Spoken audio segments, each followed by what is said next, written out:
Hello good people, welcome to techlandbd। আজকের দিনে content ক্রিয়েশনের কিন্তু ব্যাপক চাহিদা। আর কন্টেন্ট ক্রিয়েশন মানেই হচ্ছে 4K কন্টেন্টসের ছড়াছড়ি। এখন আপনারা হয়তোবা অনেকেই জিজ্ঞাসা করতে পারেন যে techlandbdর কেন এখনো 4K কন্টেন্ট আসতেছে না, বাট আপনারা যদি সাথে থাকেন অবশ্যই আমরা খুব শীঘ্রই আপনাদের সাথে 4K কন্টেন্টসগুলো নিয়ে হাজির হব। সো সে যাই হোক, আজকে আমরা আপনাদের সামনে নিয়ে হাজির হয়েছি এমন একটা পিসি বিল যেটা দিয়ে আমরা হচ্ছে 4K কন্টেন্টস পর্যন্ত খুব ভালো মতো হচ্ছে এডিট করতে পারবো। এবং এটা কিন্তু খুব ডিমান্ডিং একটা আপনাদের খুব চাহিদা ছিল যে এইটা যে এমন একটা পিসি বিল দেন যেটা দিয়ে আমরা 4K ভিডিও এডিট করতে পারবো। সো আপনাদের জন্য আমরা আজকে এই বিলটা নিয়ে এসেছি। আজকে আমরা দেখবো এই পিসি বিল্ডের প্রত্যেকটা কম্পোনেন্টস, কী কী কম্পোনেন্টস ইউজ করেছি, কেন ইউজ করেছি, তারপর এই পিসি বিলটা হচ্ছে প্রত্যেকটা সফটওয়্যার কেমন পারফর্ম করছে এবং হচ্ছে কিছু বেঞ্চমার্কিং দেখবো। সো সাথে থাকছে আমি Afridi Alam Palak, and you guys are watching techland's official review of 4K video editing PC build.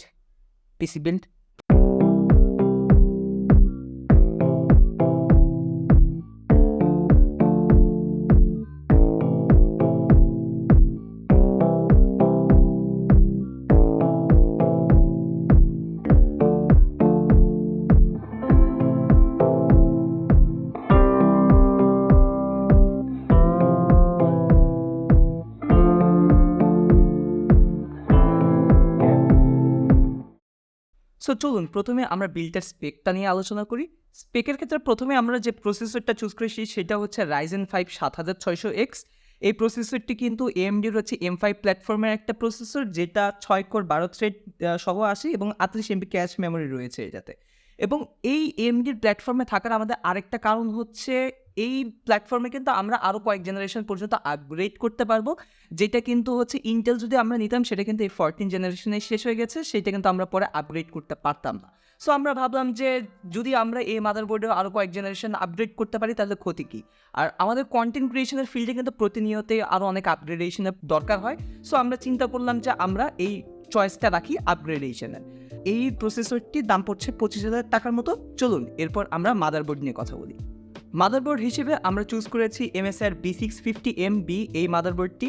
মাঝখানে কিন্তু 650 মাদারবোর্ডগুলোর দাম অনেক বেশি বেড়ে গিয়েছিল, অলমোস্ট 17-18 হাজার টাকায় পাওয়া যাচ্ছিল। এখন কিন্তু এই মাদারবোর্ডগুলো কিন্তু বেশ প্রাইসটা কমে গিয়েছে এবং আমাদের মনে হয়েছে এই প্রসেসরের সাথে এই মাদারবোর্ডটা বেশ ভালো পেয়ার আপ করবে।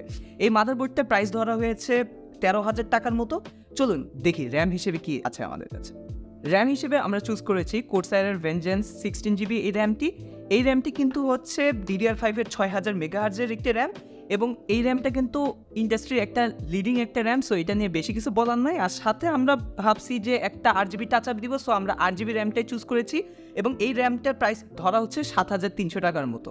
স্টোরেজের ক্ষেত্রে আমরা চুজ করেছি টিমের MP44 1TB এই SSDটা। আমরা যারা কন্টেন্ট ক্রিয়েশন করি আমরা কিন্তু জানি স্টোরেজটা কতটি ইম্পর্টেন্ট, সাথে কিন্তু স্পিডটাও অনেক বেশি ব্যাপার করে। আমরা কিন্তু কোনো কাজে কিন্তু ল্যাগিং চাই না খুব বেশি। সো আমরা যখন এই SSDটা চুজ করি তখন কিন্তু আমাদের মাথায় ছিল যে আমাদের স্টোরেজটা বেশি হওয়া লাগবে, সাথে স্পিডটাও ভালো হওয়া লাগবে এবং রিলায়েবিলিটিটাও থাকা লাগবে।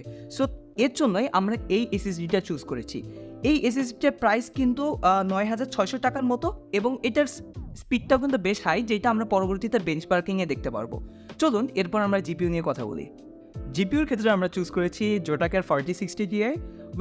4K এডিটিংয়ের ক্ষেত্রে কিন্তু আমাদের A770 নিলেও কাজ চলে যেত, বাট আমরা কিন্তু যারা ভিডিও এডিটিং করি আমরা কিন্তু অলওয়েজ লিনিয়ার এডিটিংটাই করি না। অনেক সময় দেখা যাচ্ছে আমাদের 3D মডেলিং বা অ্যানিমেশনের কাজটাও করার দরকার হয়ে পড়ে। সো সেই ক্ষেত্রে কিন্তু এই NVIDIAর কুডা কোডের কিন্তু কোনো বিকল্প নেই। আর সাথে কিন্তু 4060 Ti কিন্তু আমরা AV1 এনকোডিংয়ের একটা সাপোর্ট পাচ্ছি, সাথে কিন্তু ডুয়েল এনব্যাঙ্কের সাপোর্ট পাচ্ছি। এটার প্লেব্যাক স্পিডও ভালো, আবার কিন্তু এটার রেন্ডারিং এক্সেলারেশনটাও কিন্তু বেশ ভালো, যেটা আমরা পরবর্তীতে হচ্ছে বেঞ্চমার্কিংয়ে দেখতে পারবো। এবং এটার প্রাইসটা কিন্তু 57,900 টাকার মতো। এরপর চলুন আমরা PSU নিয়ে কথা বলি। PSU এর ক্ষেত্রে আমরা ইউজ করেছি ফার্স্ট প্লেয়ারের DK 500 ওয়াট এই PSUটা। আপনারা কিন্তু 500 ওয়াট দেখে ফার্স্টে অনেকে ঘাবড়ে যেতে পারেন। আমিও কিন্তু 500 ওয়াট করতে চাই নাই। হ্যাঁ, আমাদের অনুরাগ সাহা বলছে যে 650 ওয়াট না 500 ওয়াটই আমাদের জন্য এনাফ। সে একদম খাতা কলমে হিসাব নিকাশ করে আমাদের বুঝাই দিছে যে না ভাই 500 ওয়াটই আমাদের কাজ চলে যাবে। আর তাছাড়াও আমাদের জিপিইউটা কিন্তু অনেক পাওয়ার এফিশিয়েন্ট, সাথে কিন্তু আমাদের সিপিইউটাও কিন্তু 95 ওয়াটের বেশি যায় না এবং এটা কিন্তু 80+ ব্রোঞ্জের একটা পিএসইউ, এবং আমরা বিভিন্ন বিল্ডে কিন্তু এই পিএসইউটা ইউজ করেছি। সো বেশ রিলায়েবল একটা পিএসইউ। এই পিএসইউটার প্রাইস পড়ছে 4300 টাকার মতো। সো চলুন এরপর আমরা কেসিং নিয়ে কথা বলি। কেসিংয়ে যাওয়ার আগে আমরা খুব ইম্পর্ট্যান্ট একটা জিনিস মিস করে গেছি, সেটা হচ্ছে কুলার। কুলারের ক্ষেত্রে আমরা চুজ করেছি deep cooler AK400 zero dark plus এই কুলারটা। এই কুলারটা কিন্তু বেশ পপুলার একটা কুলার। পাশাপাশি আমাদের যে প্রসেসরটা আমরা ইউজ করছি এটার সাথে কিন্তু একটা আফটার মার্কেট কুলার কিন্তু দরকার হয়েই পড়ে। আর আমরা কিন্তু অনেক সময় অনেক লং টাইম পর্যন্ত কাজ করতে পারি। সো সেই ক্ষেত্রে কিন্তু আমাদের অবশ্যই একটা কুলারের দরকার হয়। সো এই কুলারটা প্রাইস পড়ছে 3400 টাকার মতো। এবং সবার লাস্টে চলুন এবার আমরা কেসিং নিয়ে কথা বলি। আমরা ভিডিও এডিটররা সিস্টেমের সাথে কিন্তু বেশ অনেকটা সময় কিন্তু কাটাতে হয়। সো সেই ক্ষেত্রে কিন্তু আমরা চাই যেন আমাদের সিস্টেমটা দেখতে সুন্দর হোক এবং আমাদের সিস্টেমটা দেখতে বেশ অ্যাস্থেটিক হোক। সো সেই ক্ষেত্রে আমরা কেসিং হিসেবে চুজ করেছি রিভেঞ্জারের ডুও ডাইনামিক এই কেসিংটা। এই কেসিংটা কিন্তু O11 ডাইনামিকের একটা রেপ্লিকেটেড মডেল, এবং এটা কিন্তু ব্ল্যাক, অ্যাস্থেটিক্যালি বেশ প্লিজিং এবং বেশ ডাইনামিক একটা মডেলের ডিজাইনের একটা কেসিং। এই কেসিংটার কিন্তু আপনারা 5টা প্রি ইনস্টল ফ্যান পেয়ে যাচ্ছেন, সাথে কিন্তু চাইলে আপনারা এটাতে রেডিয়েটরও লাগাতে পারেন। সো যেহেতু দেখতে সুন্দর, আবার ডায়নামিজম, অ্যাস্থেটিক্যালি প্লিজিং, কাজেও বেশ ভালো, বিল্ড কোয়ালিটিটাও বেশ স্টাডি, সব দিক থেকে আমরা চিন্তা করে দেখলাম যে এই কেসিংটা আমাদের বিল্ডের সাথে বেশ ভালো মতো যায়। এই কেসিংটা আপনারা মোটামুটি 6300 টাকায় পেয়ে যাবেন। বেঞ্চমার্কে যাওয়ার আগে চলুন আমরা প্রাইস নিয়ে আলোচনা করি। এই পুরো বিলটা কিন্তু আপনারা পেয়ে যাবেন 1,26,800 টাকায়, এবং এই পুরো বিলটা কিন্তু আপনারা টেকল্যান্ডের সকল ব্রাঞ্চে পেয়ে যাবেন। সাথে যদি এর সাথে আপনারা আরও কিছু আপগ্রেড করতে চান, কিছু চেঞ্জ করতে চান, এটাও কিন্তু পসিবল। আমাদের ভিডিওর রেফারেন্স দিলে কিন্তু অবভিয়াসলি আপনারা বেশ ভালো একটা গাইডেন্সও পেয়ে যাবেন। চলুন এবার আমরা বেঞ্চমার্কিং নিয়ে আলোচনা করি। বেঞ্চমার্কিংয়ের ক্ষেত্রে প্রথমে আমরা সিপিইউর ক্যালিবারটা মাপার জন্য এটাকে গিগ বেঞ্চে বসাই, এবং সেখানে আমরা দেখি সিঙ্গেল করে এটা 2884 মতো স্কোর তোলে, এবং মাল্টি করে প্রায় 11,000+ স্কোর তোলে, যেটা কিন্তু অবশ্যই বেশ ভালো একটা স্কোর। এরপর আমরা ওপেন সিএলে এটাকে বসাই, এবং সেখানে আমরা দেখি 140K+ মতন স্কোর তোলে, যেটা কিন্তু অবশ্যই অনেক ইমপ্রেসিভ। এরপর আমরা ভিডেতে এটাকে বেঞ্চমার্ক করি। এখানে আমরা দেখি জিপিইউর ক্ষেত্রে 2002 স্কোর তোলে, এবং সিপিইউয়ে এটা 15,814 স্কোর তোলে। এরপর আমরা ব্লেন্ডারে মনস্টার ক্লাসরুম আর জাংশপে এটাকে মাপি, এবং সেখানে আমরা দেখি মোটামুটি 3809 মতো স্কোর তোলে, যেটা কিন্তু অবশ্যই অনেক ভালো একটা স্কোর। এরপর আমরা এসএসডির ক্যালিবারটা মাপার জন্য এটাকে ক্রিস্টাল ডিস্ক মার্কে বেঞ্চমার্ক করি। সেখানে আমরা দেখি এটা রিড স্পিড 7500 Mbps এবং রাইট স্পিড 6635 Mbps, যেটা আমরা বলছিলাম আর কি যে এটার এসএসডি স্পিডটা কিন্তু বেশ ভালো, এবং এটা কিন্তু আমাদের জন্য বেশ ইম্পর্টেন্ট। এরপর আমরা সিস্টেমটাকে অকটেন বেঞ্চমার্কে বসাই। অকটেন বেঞ্চমার্কে কিন্তু বিভিন্ন সিন রে ট্রেসিংয়ের মাধ্যমে বেঞ্চমার্ক করা হয়, এবং এখানে কিন্তু 409 মতন স্কোর পুশ করে, যেটা কিন্তু 4060 টিয়ার ক্ষেত্রে কিন্তু বেশ ভালো একটা স্কোর। আমরা এটা 4K বিল্ড, তাই বলে যে আমরা সবসময় 4K এডিটই করবো, জাস্ট ভিডিও এডিটই করবো এমন তো না। এডিট করতে করতে তো আমাদের একটা ক্লান্ত লাগবে, সো সেই ক্ষেত্রে তো একটু রিক্রিয়েশনের ব্যাপার আছে। সো আমরা একটু হয়তো গেম টেমও খেলবো, সো এর জন্য আমরা কিছু গেমও বেঞ্চমার্ক করি। সো প্রথমে আমরা যে গেমটা বেঞ্চমার্ক করি সেটা হচ্ছে সাইবারপাঙ্ক 2077। এই গেমটা এটা আলট্রাতে এভারেজে 98 স্কোর পুশ করে, এবং 1% লোতে আমরা দেখি এটা 64 FPS স্কোরটা পুশ করছে, যেটা কিন্তু বেশ ভালো একটা স্কোর। এরপর আমরা রিসেন্ট রিলিজ পাওয়া অ্যালেন ওয়েক 2 এই গেমটা বেঞ্চমার্ক করি। এটাতে আমরা হাই প্রিসেটে যখন বেঞ্চমার্ক করি তখন দেখি এভারেজে এটা 65 FPS এর মতো পুশ করছে, এবং 1% লোতে 50 FPS এর মতো পুশ করছে। এখন কিন্তু আমরা আমাদের একদম মেইন রাউন্ডে চলে আসছি, অর্থাৎ প্রোডাক্টিভিটি বেঞ্চমার্ক। এখানে আমরা বিভিন্নভাবে বেঞ্চমার্ক করব এবং দেখব আমাদের এই সিস্টেমটা কেমন পারফর্ম করছে। সো প্রথমে আমরা পুজোটা দা ভিঞ্চি বেঞ্চমার্কে বসাই দিই, এবং সেখানে আমরা দেখি ওভারঅলে 1950 স্কোর, 4K মিডিয়াতে 78 এবং জিপিইউ এফেক্টে 84 মতো স্কোর পুশ করে, যেটা কিন্তু বেশ ভালো একটা স্কোর। এরপর আমরা করলাম কি দা ভিঞ্চিতে এক্সপোর্ট টেস্ট করলাম। সো এই ক্ষেত্রে আমরা 30 মিনিটের একটা ভিডিও যেটা 4Kতে আপস্কেল করলাম, H265 কনস্ট্যান্ট বিট রেটে এটাকে আমরা এক্সপোর্টে বসাই দিলাম, এবং সেই ক্ষেত্রে আমরা দেখলাম এটা 39 মিনিট বা 40 সেকেন্ডের মতো টাইমে এটা পুরোটা এক্সপোর্ট হয়েছে, যেটা কিন্তু বেশ ভালোই।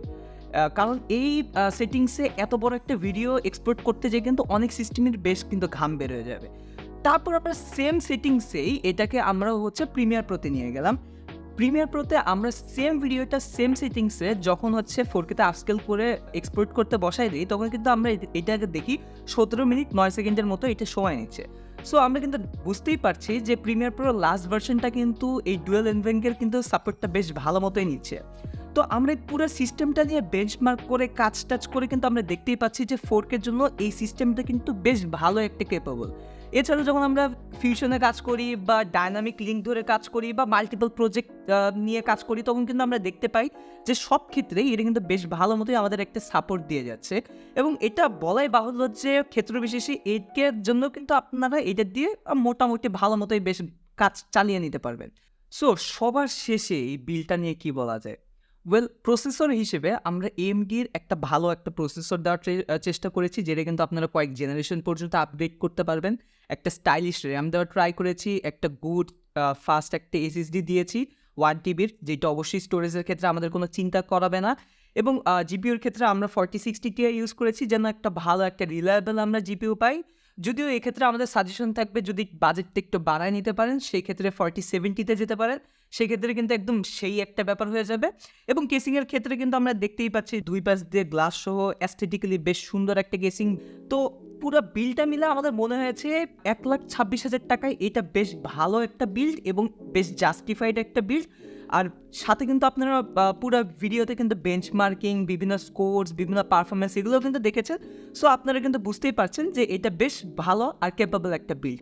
সো এই বিল্ডটা কিন্তু আপনারা টেকল্যান্ডের যে কোনো ব্রাঞ্চে পেয়ে যাবেন। এবং সবার শেষে আপনাদের জন্য একটা অ্যানাউন্সমেন্ট আছে, সেটা হচ্ছে আমাদের কিন্তু একটা গিভঅ্যাওয়ে চলছে, যেটা কিন্তু প্রপার ইনস্ট্রাকশন আমরা কিন্তু 155K এর বিল্ডে দিয়ে দিয়েছি, যেটার লিঙ্কটা আমরা নিচে দিয়ে দিব। আর সাথে আমাদের কিন্তু একটা গ্রুপ আছে, যেটা হচ্ছে টেকলিক বাংলাদেশ। এই গ্রুপটাতে কিন্তু আমরা সব ডিসকাশন করি, আপনাদের সাজেশন নেই, আমরাও আড্ডা দিই, আপনাদের সাথে কোলাবোরেট, আপনাদের সাথে সব কমিউনিকেট করি। সো সব পটাপট এই গ্রুপটাতে অ্যাড হয়ে যান। এই গ্রুপের লিঙ্কটা আমরা নিচে দিয়ে দেবো। আর অবশ্যই লাইক, কমেন্ট, সাবস্ক্রাইবের কথা আর কতবার বলবো, অবশ্যই এটা করে দিতে হবে, না করলে আমরা কীভাবে আগাবো বলেন। তো আজকের ভিডিওতে এতটুকুই। সাথে ছিলাম আমি আফ্রিদুল পলক। দেখা হবে নেক্সট কোনো ভিডিওতে। ততদিনের জন্য গুড বাই, আল্লাহ হাফিজ।